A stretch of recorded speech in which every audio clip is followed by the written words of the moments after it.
which was really gross. There's a lot of fantastic innuendos in this movie.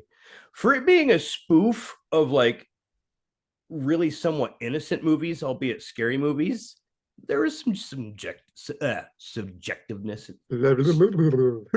suggestiveness.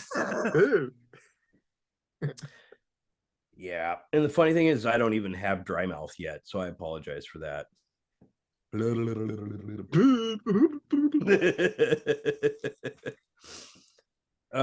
But Slither. Did you see this in the theater? Where did you hear about Slither? I heard about this in the theaters, but actually, when it first came out on DVD is when I got this one. I want to say the same for me. I want to say like I saw a preview for it or something like that on either G4, maybe Comedy Central, one of the two. I would probably hedge G4 because they liked this movie. And this is before the G4 kind of turned into crap. Yes. When it was so cool. But anyway, yeah, I mean, I did the same thing, and I bought it when it came out on DVD, and golly, I was not expecting what the movie was. It was just,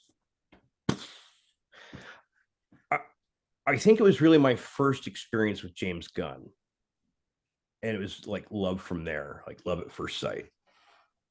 Well, he had a pretty good crack at this one. I'm watching like some of the extra features. I mean, even briefly for this, I should have watched them all, but I didn't. But he initially was just selling the script, and he ended up just getting roped into directing as well, and that's how this movie kind of came about. He was just selling the story, and well, bam, here we went. He even had his own little cameo in here too, which I never noticed before until this time around. Same. And then I was like, which is totally funny. He looks like a baby, all his brown hair in my belly, or get in the film canister belly. The film canister belly. Speaking of the special features, there was one special feature that it stuck with me. It was the one thing that I saw that like super duper stuck with me when I saw it in, what was it, 2006? Where is it? Where is it? It was here. I had it. With It's time for a party with Bill Party. Like anytime he would fuck up his lines, it was justified by saying, well, I'm Bill Party. And it was the funniest shit ever. It made me laugh every fucking time. Like he just owned it. Like, so what? I'm Bill Party.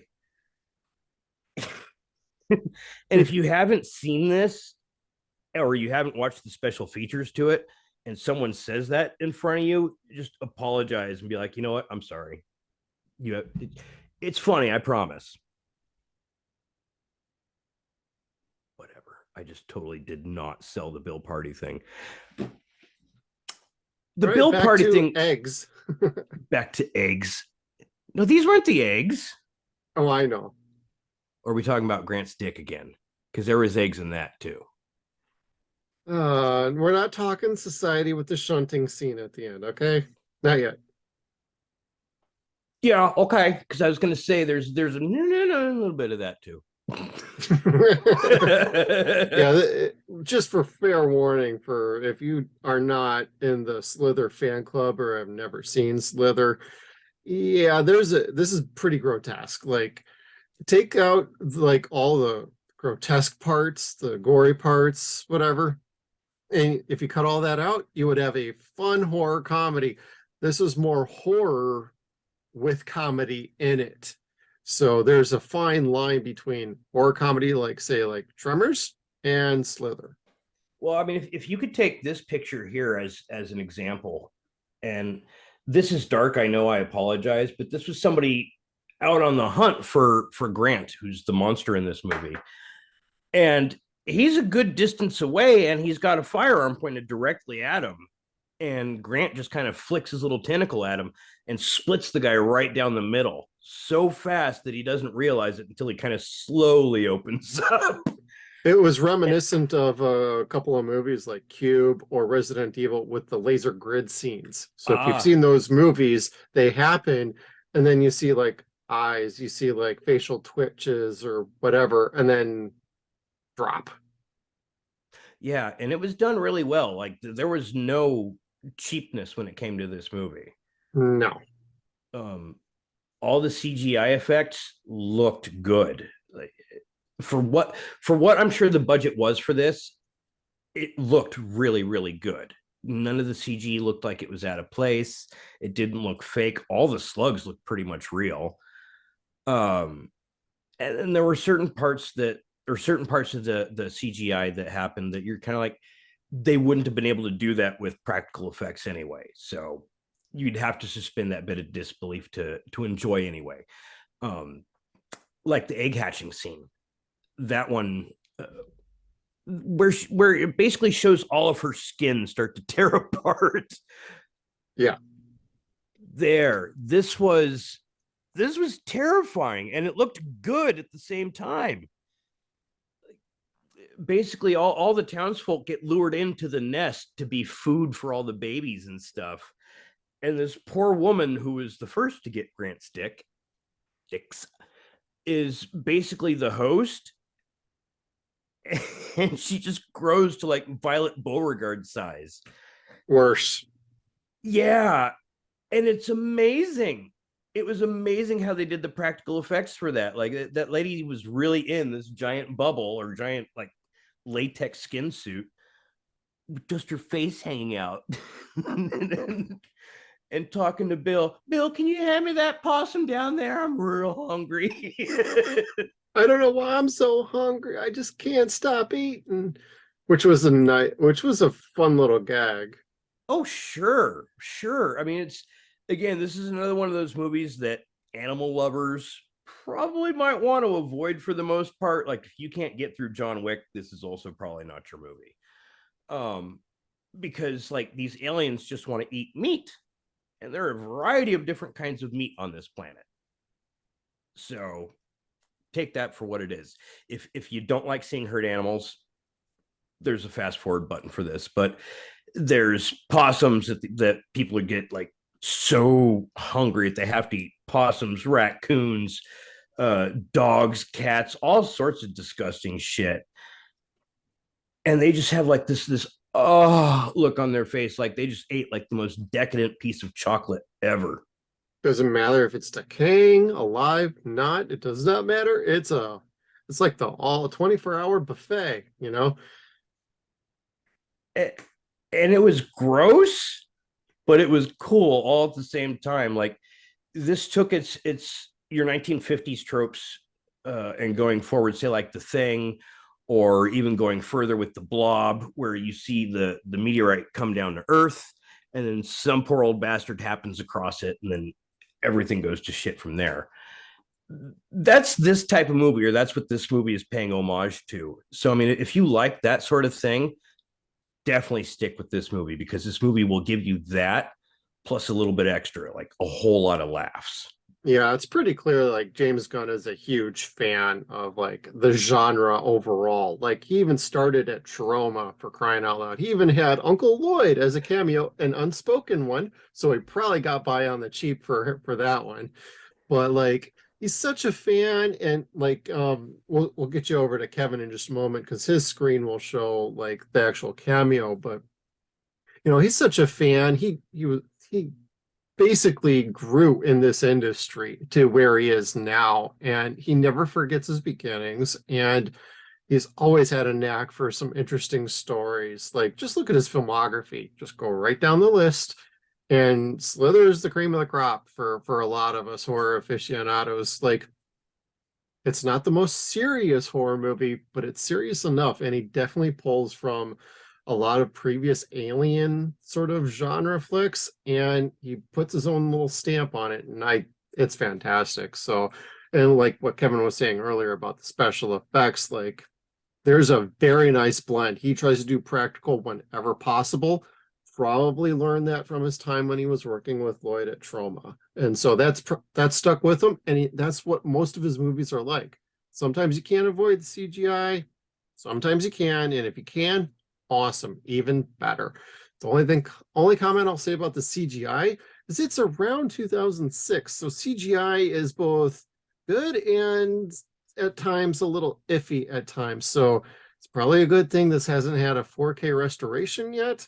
If it did, maybe they could do a little tweaking to smooth out some of the rough edges. But Kevin, That's harsh. Like there was much worse shit in 2006 than this hey, movie. I'm just being honest here. Just being honest. They look great. I mean, if you have like even a slightly older television, you're fine. But if you got like a brand new 4K TV and you're busting out your DVD or a pretty decent Blu-ray from Scream Factory, like it looks fine. There are noticeable things though, but it's not nearly as bad as older movies or movies from that era. Like, yes, you could pull out the movie Blade from a few years earlier, and the CGI in that is horrible. Just saying. Yeah, it was. As much as I love the movie, the CGI in that's pretty bad at times. Yeah, the Lamagra scene at the end was pretty terrible. Exactly. So it's like I say, a lot of things need to end just before where most filmmakers end them.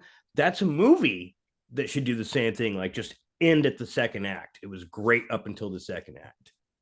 For that, super quick, because eventually we'll cover Blade, but where they should have ended was where he was imprisoned in the blood draining device, and just cut to credits, and there you just set up your sequel right there. Because then you had time and a budget, you could maybe finagle to work that out.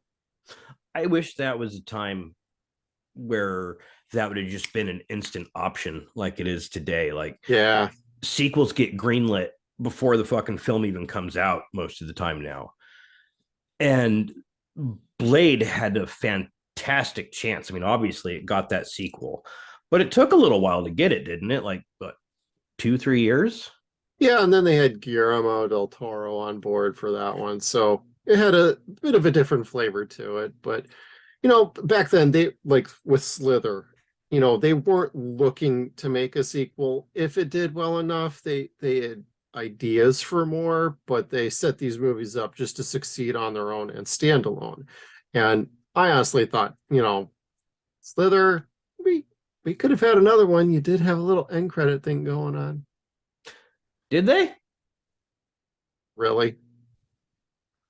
20 years and I had fuck, really? You're fired. Like, I just remember them like walking off and like town's pretty much dead. Oh, Kevin, you didn't stay to the end of the credits where a cat went in and was licking like the brain, and out popped out that needle that got Grant at the beginning, and you hear the cat squelch as it probably got impaled by the creature. Yeah, again, see, I'm sorry, animal lovers, but that probably sticks well with me. That sounds fun.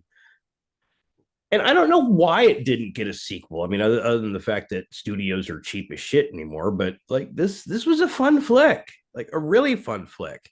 And yeah, I'm not too sure about the box office, so I can't really say too much about that. But I don't remember it being a huge success. But once it hit home video, like DVD, it like took off from there. So I don't know. Yeah, I mean, to me, this is a cult classic, and I don't know if it's because it's a James Gunn film, because Nathan Fillion is in it, or if it's because it's an homage to all these wonderful alien movies or alien invasion type movies. But there's something special about Slither that you smile the entire time you're watching it, even if you're horrified, you're smiling at the same time. Right. So. Hold on 1 second. Anywho, I just derailed myself one more time. Apologies.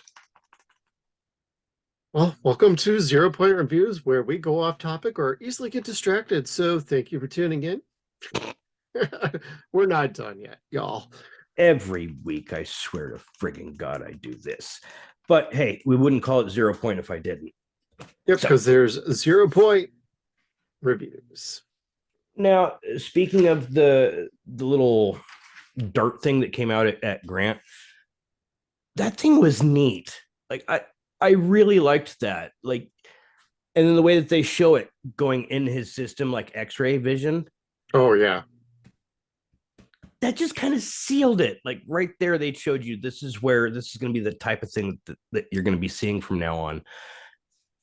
And it was fun. It kept getting fun. It started out with this gross little egg or egg sac, whatever the fuck it was, Right. and you see that it's a hive mind. Like they're like the Borg or whatever. Um, and one of the things that I wrote down about that was kind of interesting is for the entire town all having Grant's mind, or this thing that's controlling Grant. They're all Grant. Yeah, all of them hate Bill. So it's like the entire town wants to kill Bill. And you're just kind of like, well, that sucks because like Chief Party, like everybody loves Chief Party for the most part, except for Grant. And it's like he takes things so practically that when he sees all this horrible shit happening, he just like, I think his best line in the whole movie is, well, that is some fucked up shit. Like, it was so practical. Like, what else do you say to that? And that was one of the better parts of Bill's character, I think, was his practicality. And I think that's something that only Nathan can really do in a certain way. Yeah, he always had a knack for like the sarcastic, witty delivery of lines, and I thought he was a great hero in this. He was a great hero. I mean, he in a way he had that presence of Mal where he knows that he's in charge and he's not skittish about that at all. But he was much nicer in a way and more thoughtful towards other people. For example, where he's basically given the exposition of how Starla and Grant got together. He picks her up at 17 directly out of high school when her parents passed away. So again, that's the fact that she's a child bride. And then what was it? The female deputy said something, and he was like, "Oh, come on! If he had a vagina, you'd go for him too." And the little kid sitting there that, that was listening, that he wasn't even thinking about. It's like, what's a vagina? It's a country. It's where Chinese people come from. Like, oh my god, that's incredibly racist and beautiful all at the same time. Like, good cover, good cover. And all I get is a flashback to Austin Powers when I hear that. Oh shit. A lotta vagina.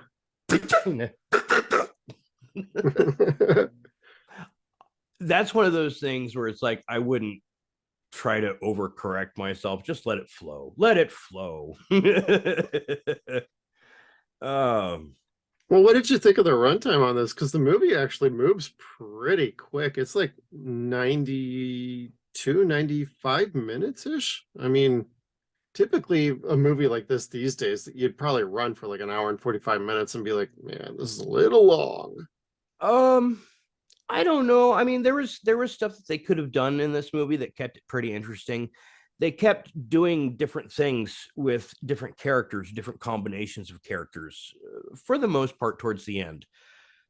And that was all pretty entertaining. And I know they probably cut away a lot just for timing's sake. They probably wanted to keep it to, like you said, 90 minutes, 83 to 90 minutes. But it was enjoyable enough that I think an extra half hour probably would have been okay. Like, not just side conversation or what have you, but uh extra like scouting parties, extra animal mutilations, whatever, people getting turned into slugs. There was room for more that I would have been okay with. Yeah, it had a bit of a Night of the Living Dead vibe to it, where it's just a small town and you had just X number of people you could really like take care of. Because we never saw like any military intervention at any point, or even at the end where they're rescued. You don't even see any ambulances or anything. It's just the three of them walking down the road, just saying, la la la la la, fuck you, bye bye, bye bye.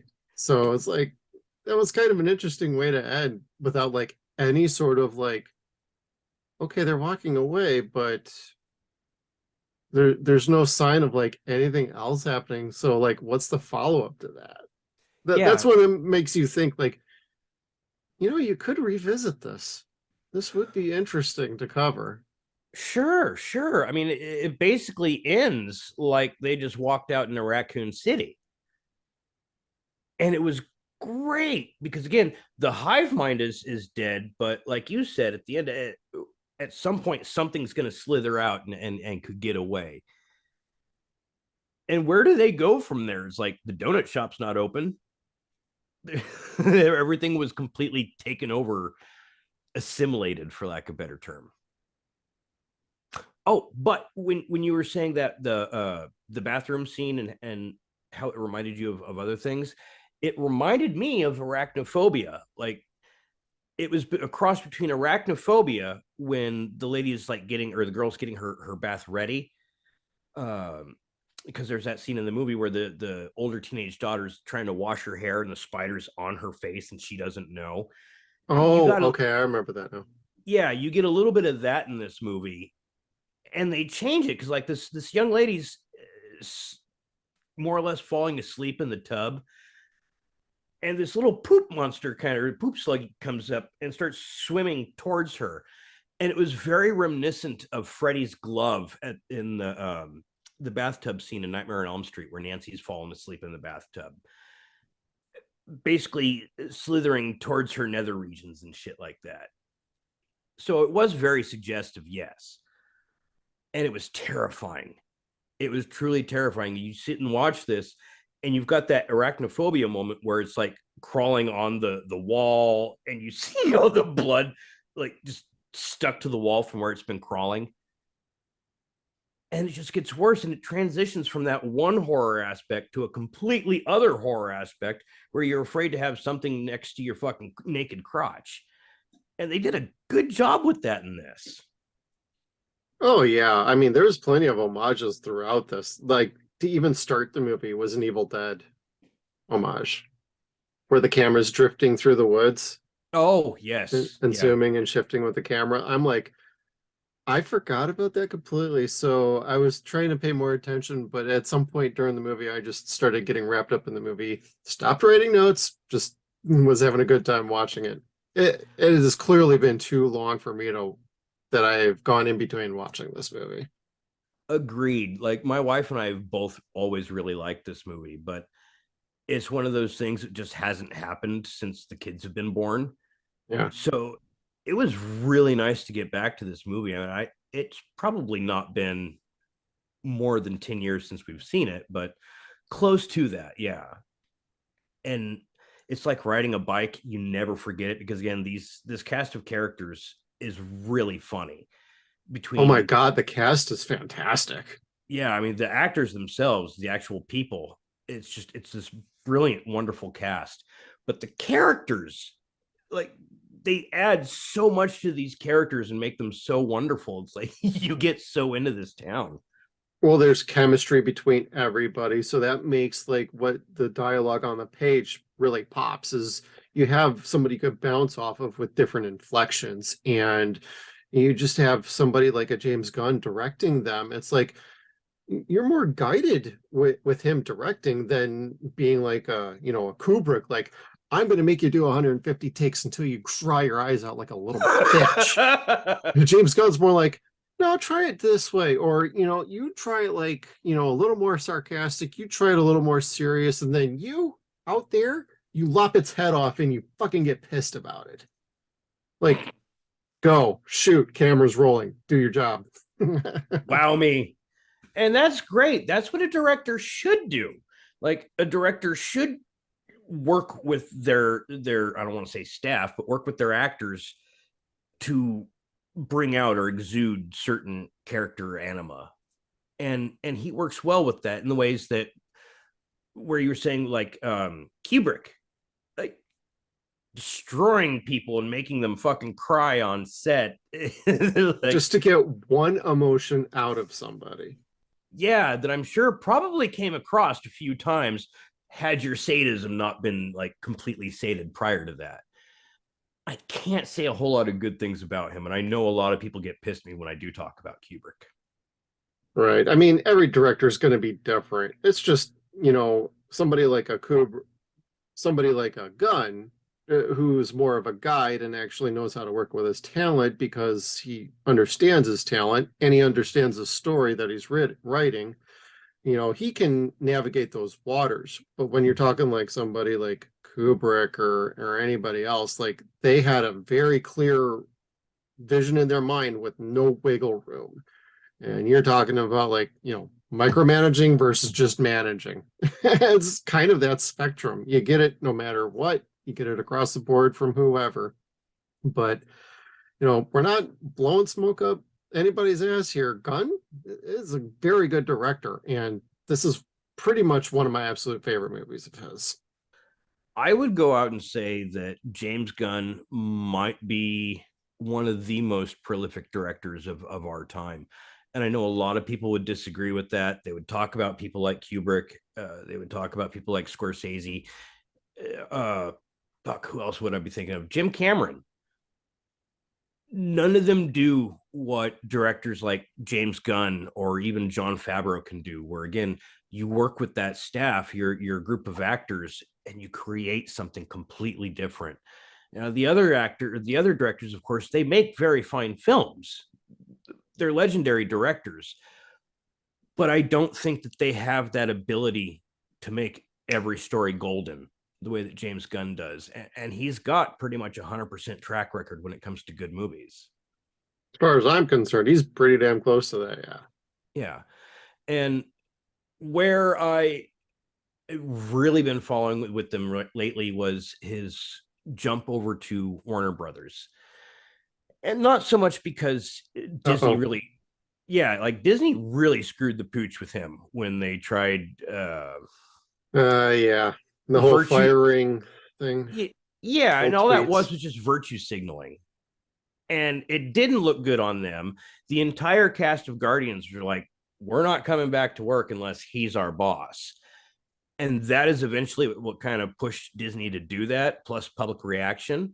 Well, and Kevin wanted him back. He never wanted him gone. If Kevin had more of a say over that whole process, never would Oh, have happened. That was a call made above his pay grade. oh, that's interesting. Yep. I mean, that was I forgot who exactly it was. Might have been Alan Horn or it might have been above him. I don't quite remember, but it was not a Feige decision. Feige would have handled things very differently. I would hope. Probably with a little more adequate of a response. Make your apologies, blah, blah, blah. I mean, we're not going to get into that, but like, if you're going to get into trouble for something you said 20 years ago and you've clearly grown from that 10, 15, 20 years ago, it was a different time, people. We all grow up, we all change. That's all I'm going to say about that. But He's a that whole incident led to him going to DC, doing the Suicide Squad, coming back doing Guardians of the Galaxy, but then having the door open to go back to DC. And now he's one of the big heads of the DC film division proper now, with a Superman movie on the way. Even though he just finished the script, we're now in a Writers Guild strike, so we will see how long that takes to get back together again. Yeah, like I hope that really works out well for the writers because like It should. they're always the ones to get nickel and dimed and screwed. Oh yeah. And we hear that all the time when we talk to writers. Um, We've had a so few on. yeah, like I really liked Cy. He was fucking fantastic. Steve, always fantastic. But anyway, I thought I turned that off. Anyway, Well, let's turn it back on, Kevin. it's not even giving me any good light. It's the Mac, which the background is Mystery Science Theater, so it's like it's all dim because you turn down your lights where applicable. Especially when you turn it back on. Which, speaking of which, we're going to 0 Point just a little bit, but watching Street Hawk, which is going to be our next podcast episode, there's been, I think, 2 or 3 people from MST Rift movies that I've caught so far. I'm like, oh, that doesn't save good things. We're going back to the 80s, y'all. Yeah. In a really good way, though, not like your bubblegum Stranger Things way where, anyway. I digress. That one's going to be a 0 point because I hate Stranger Things. But going back to the DC thing, uh, Mr. David Zaslav, made some stupid comment this week saying that James Gunn is quote unquote on a mission from God when it comes to spearheading the DCU right now, or the DCEU. And it's like, boss, you do know that that's not our IP. That's a Universal picture. Like, do you not even know what you fucking have? Really? Hey, maybe they're negotiating rights to get Slither and the Blues Brothers back away from them, and keeping Dan Aykroyd away from writing another Blues Brothers 3000 or whatever it might be. I liked Blues Brothers 2000. It was not a good movie, but it had good music. If you say so. Shut up.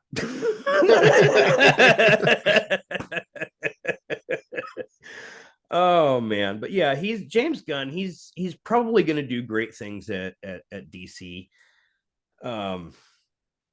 We just need a chance to see what they're doing. Until we see a finished product, a lot of people are going to be hemming and hawing about like, this is a good or a bad thing. So we'll see, but I'm pretty optimistic. Yeah, because I know he likes his obscure characters and whatnot. Like we're gonna get some. Yeah, Fillion played what was it? Arms Fall Off lad in the Suicide Squad. Yeah, like that one of the most great, wasn't it? And to have him playing that character was fantastic. Yes. Again, another character or another actor that's in all of James Gunn's movies, whether it be he's one of the main characters in the background or even a voice actor, he's another person that's always in all of his movies. And that's never a bad thing because Nathan Fillion is just a goddamn wonderful human. Nathan Fillion, Michael Rooker's in a lot of his movies. Thought I wrote down another name that was in this movie that, it's Lloyd. He's in Lloyd. quite a few of his movies. So. Was his brother in this one? I don't know, to be honest with you. I don't recall having seen his brother in this one. No, but of all funny you mentioned all of this, like one of the funniest cameos, and if you didn't read the credits, you probably wouldn't pick this up, but Rob Zombie was in this movie. He voiced Dr. Carl when Starla called to check on how Grant was doing from it. Oh, Grant was just there to check on I'm just following up to see what you prescribed him, if I need to do anything different for him. Oh, he was never here. I don't know what you're talking about. That was Rob Zombie. No shit. That's cool. Like, that's how you get a goddamn cameo like that. That's because Rob could just phone it in, and he did. A little bit of ADR can make some money today. All right. Just picking on you, Zombie. Just picking on you. I like Rob Zombie. I don't give two shits what anybody says about him. He's got some good movies to him. And I like Sherry too. So again, it's like you put your wife in all your movies. Well, he's not the only motherfucker that does that too. So meh. Yeah, get in line with like half of Hollywood. Kinda. Like Spielberg wasn't the first person to do it neither. Should have been the last, but still. Temple of Doom, y'all. Just saying. Now, Wes Anderson married his main character later in the franchise IP. But, that's... I'm going to 0 point to Resident Evil. I'm just going to stop now. Yes.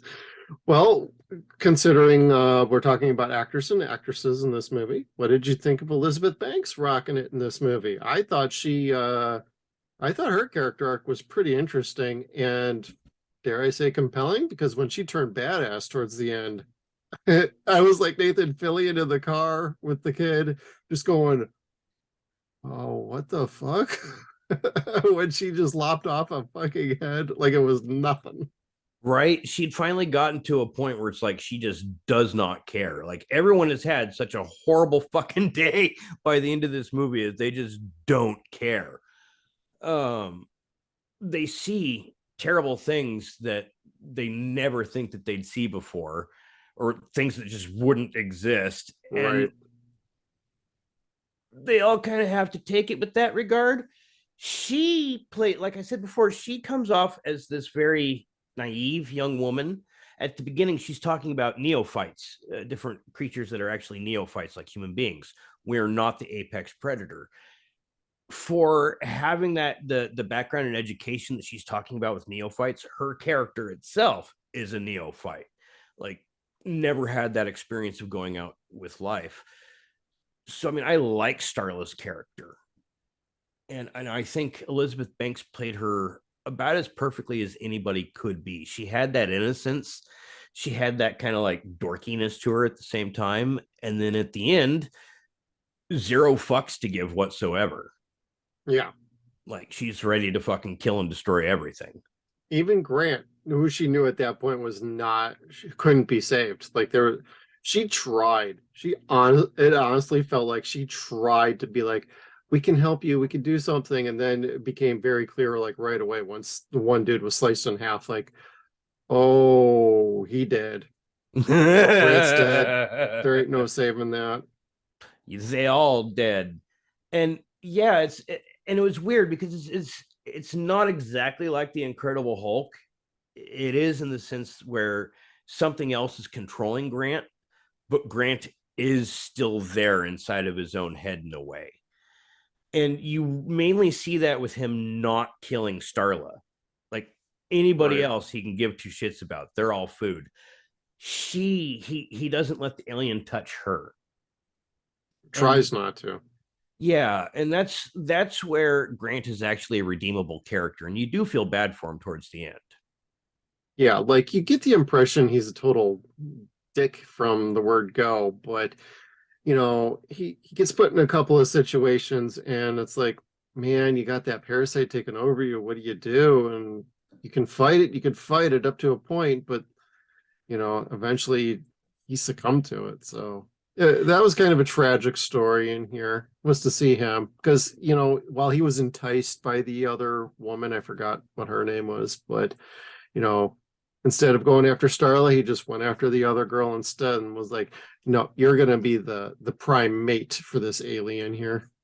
And I'm gonna blow you up Yeah. like a balloon, lady.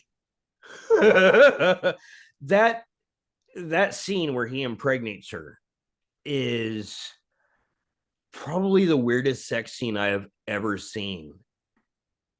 And it was perfect. Like, they made it so perfect. The clashing vibe between an alien rape, basically, and a redneck hoedown, and everybody having fun. And you're just kind of like, I am so conflicted by what I'm seeing right now. That was probably the point, was like, what am I watching? I can't stop watching. I want to stop watching. I can't stop watching. Oh my God. What is going on? And then Jack, the mayor, who's giving this wonderful monologue Oh, at the what an beginning. asshole. I think Jack was probably my favorite character. He was the most realistic person in this whole fucking movie. Get the fuck out of the way. When they're on stakeout and he's sitting there talking to the deputy, he's like, "You and the other deputy, is that a thing with you guys at work? You guys, you know." Like, he's it's like he doesn't know how to interact with people without being like locker room talk. Yet he's the mayor. Yeah, and he gets caught doing and saying horrible shit all the time. Pretty much. And how he keeps surviving to the end is kind of funny too. Yes, and that was one of the shots that I had and somehow deleted it, where he asks Bill to kill him because he knows what he's gonna be, Right. and Bill doesn't give it 2 seconds of a thought. He blows his brains right the fuck out. Yep. He's just like, boom. And I got a really great shot of it where you could see like the head opening up from behind and then the brain arterial spray going backwards. So I was like, oh, that's a good shot. That's a good shot. Hey, those practical effects guys, they were putting in some time on this one. They did. They really did. And it was damn beautiful as far as a head explosion goes. But I deleted it and I apologize. And I even if I'd gone back to try to get it again, I don't know that I would have gotten that perfect split shot that I got. Yeah. The one that got away, kids. I'm sorry. Yeah, demonetized. It's okay. That's not the picture I made that's going to demonetize us, and you know that. Oh no. So providing this works, because I again, I don't want to get too far ahead of us. I'm still in, in the bathroom area.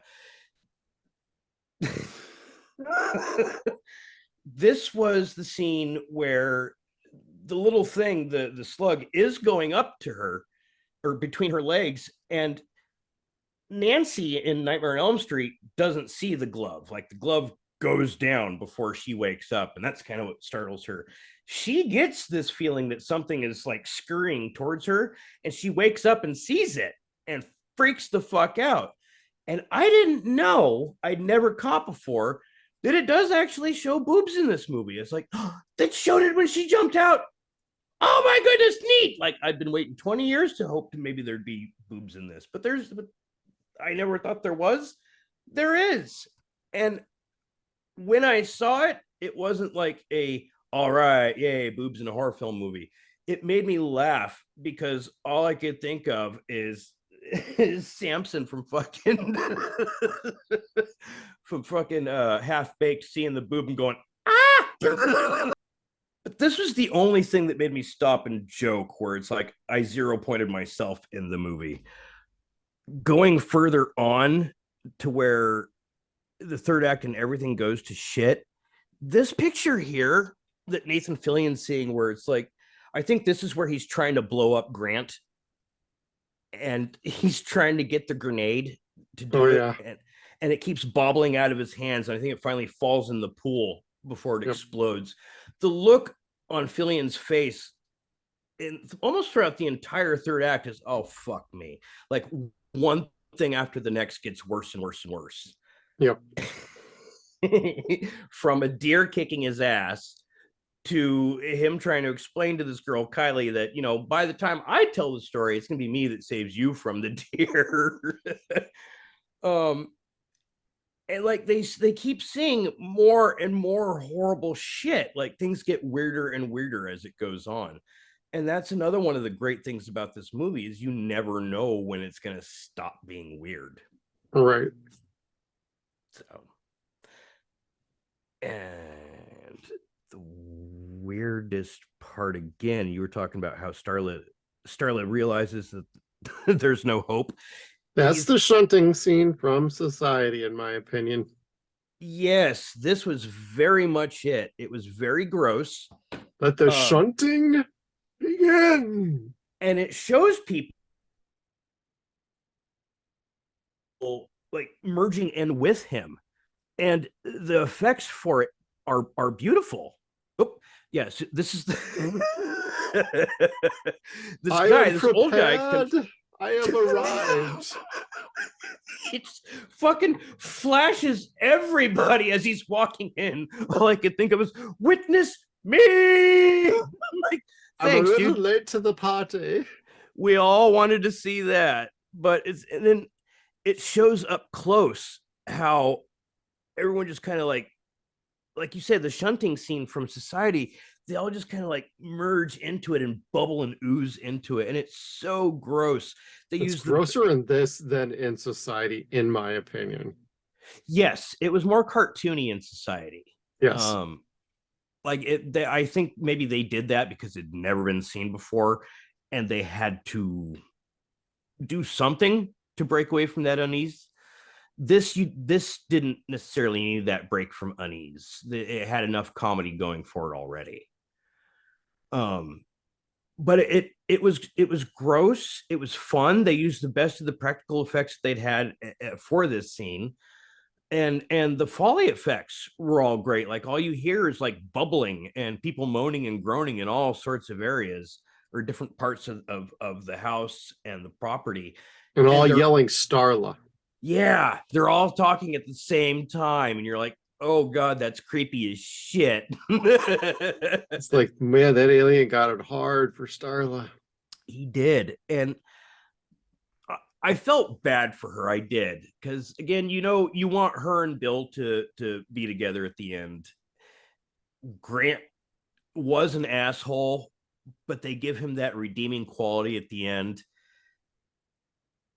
but I didn't feel bad at the end. I should have, but I didn't feel a whole terrible, a lot of sadness. Well, it was a satisfying ending. Like it's not like it just ended just like whatever. It had an impact. It ended a couple of character story arcs. It didn't exactly seal up that Starla and Bill were gonna hook up at all. It's just they've found common ground and they had a previous relationship. So there's still a maybe, maybe not going on, which seems to be most of Nathan Fillion's roles in most of his shows and movies.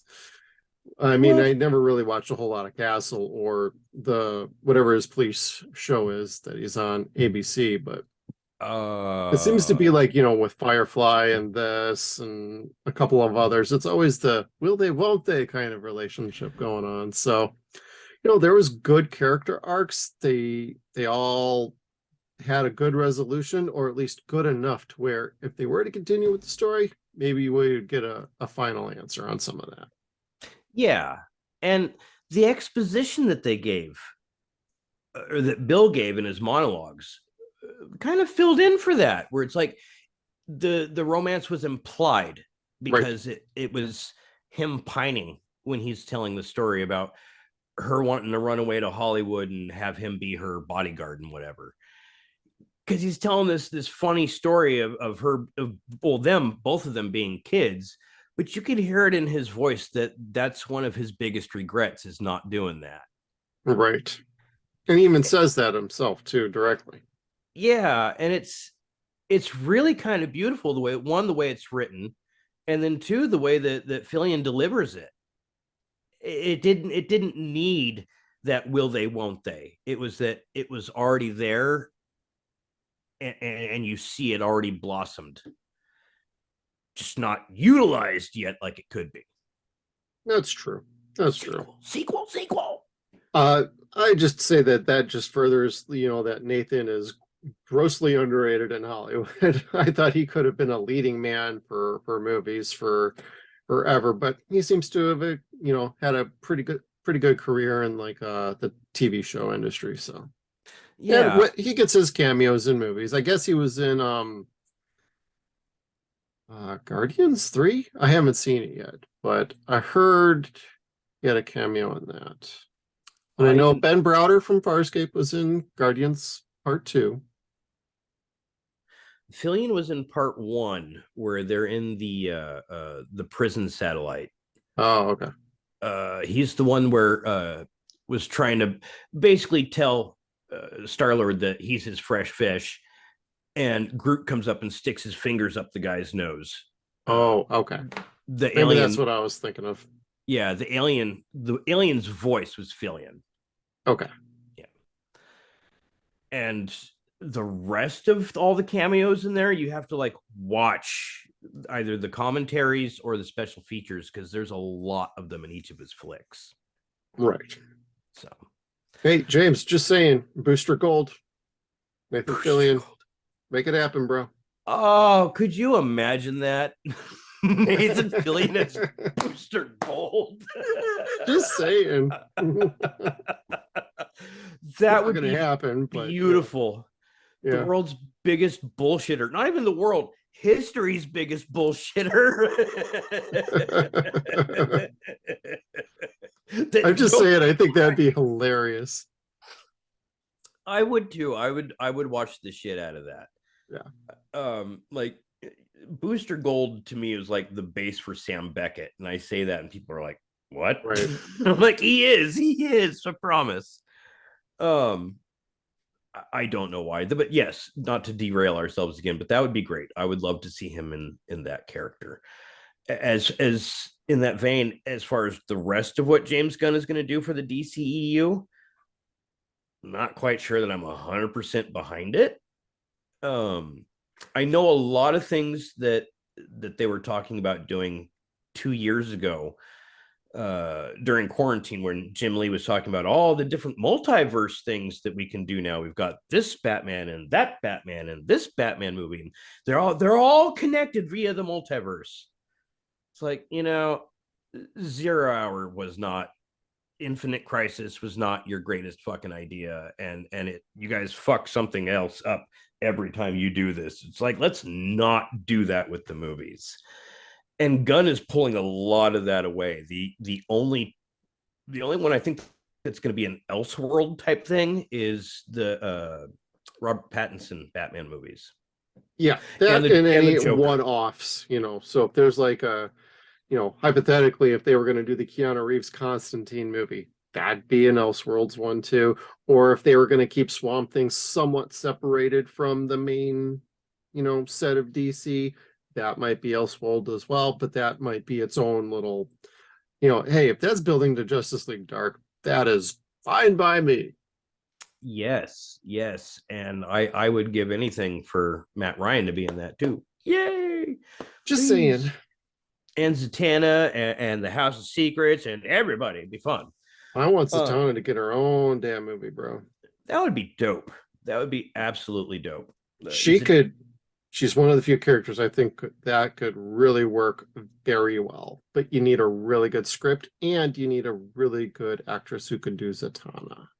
Yeah. And she's not, I was never a fan of hers in the comics, but I always liked her in the cartoons. Most of the Bruce Timm cartoons that she was in, she's like fantastically written. And they treated her with a lot more respect there. Yes. And then with I don't know what it would be called. There was a long generation of Justice League cartoons that were all in the same universe. And the one from Justice League Dark, she was fantastic in that universe too. Was not a damsel in distress. She was just the magician that she is, and one of the few people that could probably kick Superman's ass if she really wanted to. Well, yeah, isn't Superman's weakness like largely magic?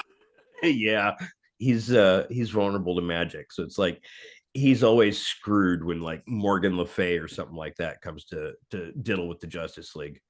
I think that's why they were aiming for Black Adam in what they were planning for before everything changed, is what Black Adam fighting up against Superman. Well, hey, you got magic versus Superman, his biggest weakness, so it's a more even fight. Yeah, we're not getting that, and that's okay. I'm relatively okay with that because from what I understand, it was very insisted upon on how things were supposed to go. And maybe that might not have been the best story idea. So I mean, if Rock was turned away saying no, that's really not what we want to do. If that came from James Gunn, I trust that. I feel bad because I'm like a blind fan. It's like he's great at everything. I do trust his decisions and plans because I've not seen again a movie that he made that I didn't like. Scooby-Doo was still fucking funny as shit to me. Right. And until we wrap up like all of these previous like regimes, projects, and movies, like until Aquaman comes out, which is the last one to come out from before they took over, until that's done, we haven't seen anything any of these guys have done. So I'm willing to give it a chance. I mean, how bad could it really be? Could it get worse? We've seen worse. We've seen Jonah Hex, for fuck's sake. Like, really, people, do we really need to go down the history of DC up to this point where they have a plan, they have projects in line, and they're going to try and make it more coherent and consistent? We haven't had that. Even with Zack Snyder, we didn't have that. Too much studio meddling and this, and that, and the other. He didn't even get to do his own plan. These guys are being allowed to do their job. Let's give it a shot. That's all I'm saying. But we shouldn't go too far off because now we've done DC talk on a Slither movie review. Yay! Well, they'll have monsters eventually there, I'm sure. So yeah, we should probably can that one. Back to the aliens. This is something again that was a single type movie, didn't necessarily need a sequel, but I would have paid anything to see a sequel. It was that kind of fun. But yeah, I like I was gonna say I like Blob and Killer Clown type movies. See, that's what I was gonna mention, was like the Blob, the Stuff, Killer Clowns. Like, we need more movies like Slither these days, like Tremors, like Cocaine Bear. Like, we just, we didn't do this intentionally where we did Cocaine Bear last week and now we're doing Slither. Honest to God, it wasn't planned out. It's like once we sat down to watch Slither, Kevin's like, Elizabeth Banks is in this. I'm like, what, really? I completely forgot about that. So it's like, hey, it fits. Like horror comedy is a fun genre. Sometimes it hits, sometimes it doesn't. Slither just happens to be one of the really good ones from 17 years ago. Like it still holds up exceedingly well. I wish we just had more movies like this today. Well, see, and here's an idea to propose that most studios have been overlooking so far. Instead of making remakes, reboots, or whatever, why not go with tropes? It's like they've fucking forgotten how to do that. Like we talked about it last week with Cocaine Bear, where you've got certain tropes in the movie from like Jurassic Park, stay out of the tall grass. Here's a monster that's going to pull you into the grass.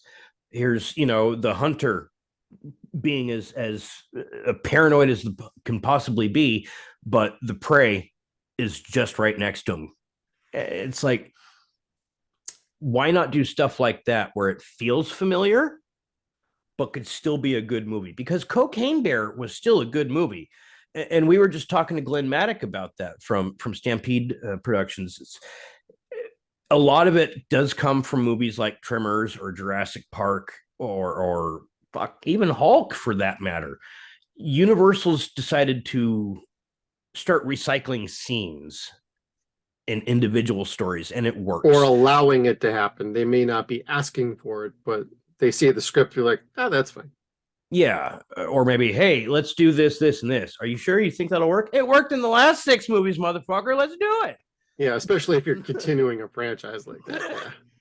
So I mean, it's like when we were talking to Glenn, it's like, yes, this is a good movie. They borrowed a bit from you guys. They borrowed a bit from Spielberg. They borrowed a bit from this.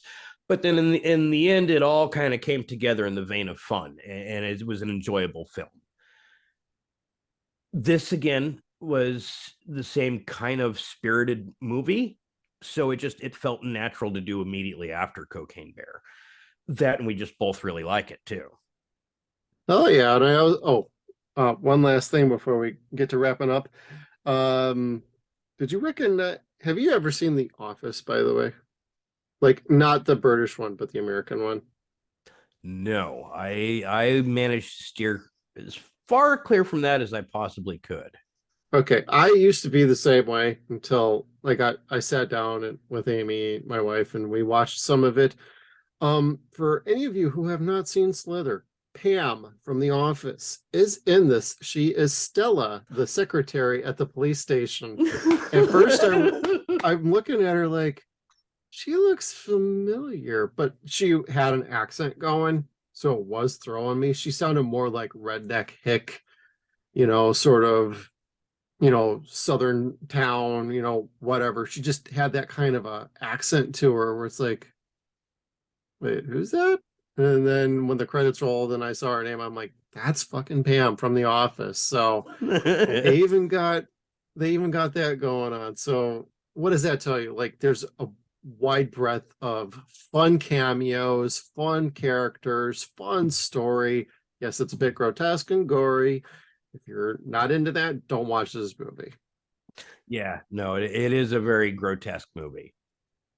And I'm glad they went that way because like for suckers like us who love that shit, it's a recipe for success. And I did look it up. The success of this movie, the budget was 15. It looks like it only pulled in 12.5 million at the box office. So it didn't really do that hot, but I would think on home video it made a little bit more back. And of course, years of like being rerun or in syndication. This has definitely got a very cult following going on. And a lot of James Gunn fans are on board with this, especially those who can handle the gore. Yeah. And that's something that everybody loves about him. Oh, speaking of which, one other cameo that we didn't talk about was Toxie. Toxie's in this. Oh yeah, they actually played a scene of toxification going on. Yeah, I did write that down, but I kind of glossed over that while we were already talking about everything else, but that was fun. That got me excited as hell. I'm like, it's Melvin! It's Melvin! That actually got me in the mood to want to watch that before the remake comes out. I think next year. I haven't seen Or is that. it this? I don't remember. Maybe somebody wants to throw that down in the comments for us, because we'll probably forget to look it up after we finish recording. We'll have to talk to Addison Binnick when Yep. when we get to that, because he does a lot of stuff with trauma too. Yeah. And he's just a nice dude. And I've got yeah. to ask him about something that really like perplexes me. I was talking with him last week, and he was talking about a horror film that he just didn't get and just flat out didn't like. And I said, well, what was it? And he said Exorcist 4. And I was like, none of us got that one. I did. I'm like, the one Oh, with I the one with the Nazis? Yeah. Did you see the theatrical version or the one that they put out just because? And he says, no, I watched the theatrical version. It was shit. I was like, oh, okay. Go over here now. Like, I just Not felt everybody likes the same stuff. Just saying. I'm like, well, I feel like a dork. Oh well. I like dumb stuff. Like most people watching probably already know that. I like dumb stuff. I like silly stuff. The more crazy and gonzo that it is, probably the more I'm going to enjoy it. I like my dumb stuff too. I also like good, intelligent stuff. Everybody's got their own like guilty pleasures for, nobody else is gonna like this, but I certainly love this stupid shit. Hey, I fucking watch wrestling. I mean, yeah. I mean, that's true. It's like we watch even sporting events that are pre-written and scripted out. I mean, that's just our shtick. We like campy, we like cheesy, but it's fun. That's mainly what you get out of stuff like this or stuff like the wrestling. It's a type of fun that you're not going to get from a Scorsese film. right, because unless it's a Scorsese directed hero film, it ain't happening. And that was one movie, Goodfellas, and the hero is Henry Hill, who's the biggest pile of shit that ever lived. Oh, hot take from Kevin there. He was. His kids fucking hated him. Like the character in the movie that Ray Liotta plays was cool as shit. The actual guy was a horrible, horrible piece of shit human being. Yeah. But otherwise, he was cool as fuck in the movie. Yeah. See, and now I want to go back to fucking Cocaine Bears and talk about Ray Liotta again, but we did that last week. We'll have future opportunities. There's plenty of Ray Liotta flicks for us to choose from. That's true. All right. Kevin, unless you got anything else, I'm giving a full pass. I'm giving a full thumbs up to Slither myself. So yeah, Slither gets 5 stars from me. It really does. Especially now knowing that there was just a hint of nudity in this, it gets the full 5 stars from me. Okay, you missed the notebook scene then, didn't you? Notebook scene? Okay, so Kevin has clearly missed another scene in this movie where there was nudity. Are you talking about where the kid at the beginning's drawing her? Yeah. Oh yeah, I saw that. Okay, yeah, because he was drawing boobs. It's art, Kevin. It's art. Oh, that's right. Kylie was looking at the guy like, ew, you're gross. Yep. Perfect. It was your boob we saw later on, so. Oh, well. I thought she was cute when I saw this, so it was like 20 years later, I was like, hooray!